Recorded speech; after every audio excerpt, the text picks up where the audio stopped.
All right, folks, welcome back. Chief Kirk, for Kravologist. This week we're talking about knife posted under your chin or on your neck on the wall. And we don't have time to talk about that technique in its entirety, but what I do want to do is talk to you about really one of the two most important keys in making that technique work, which is marrying the attacker's elbow with your body. So check it out. Folks, so I brought in James today. We're going to talk a little bit about, as I mentioned, knife on the wall. The specific issue is knife underneath my chin, presented in a flat way. And what I really want you to get from this is the understanding that the proper way to do this is to connect the elbow with your belly. Okay? If you don't keep that connection, it's very easy for the attacker to escape, and it's something that people rarely talk about. So James is going to be on me. He's going to be posting the knife to my neck here, and notice that he can be pushing me into the wall here. This hand comes up, it comes just over the top. I make this motion, and my belly goes to find his elbow.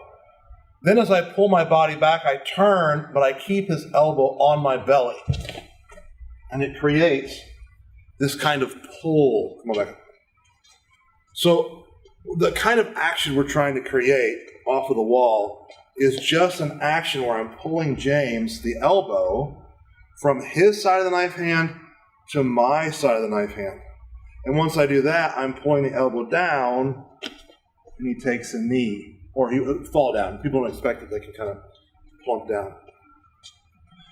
What typically happens when people do this is they tend to over pull the knife away, and they go so far that they could never possibly connect with the elbow. At this point, you're only pulling the hand into your body. All James has to do is push me to the wall and pull the knife straight down, and it's out, and I'm cut. So we don't have time to go through how you capture the arm, how you turn the wrist. We don't have time whether you use your head or the blades as you come up and expand with your belly. Those are all issues for another day. But what I want you to capture here is this. Off the knife, elbow, down we go, capture. If you're not keeping the elbow and you're not driving the elbow back into you, it's a big problem. So in your training, have a third party look to see that the elbow is connected and understand that when it's not, the escape is fairly easy. There is a solution for losing the elbow where I drive the attacker into the wall by virtue of this motion with the elbow, which we'll talk about later, maybe next week.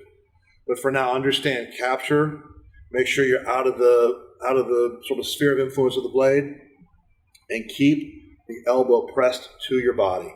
If you don't do that, it's a problem. If you do, you'll have success. Remind you, when you're doing this technique on the wall, make sure you get up high enough that you get away from the knife.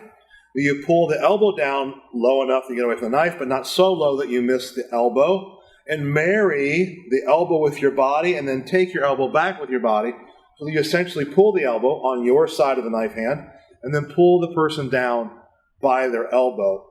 There's really 3 different ways to do this. I showed you one of the simpler ways today.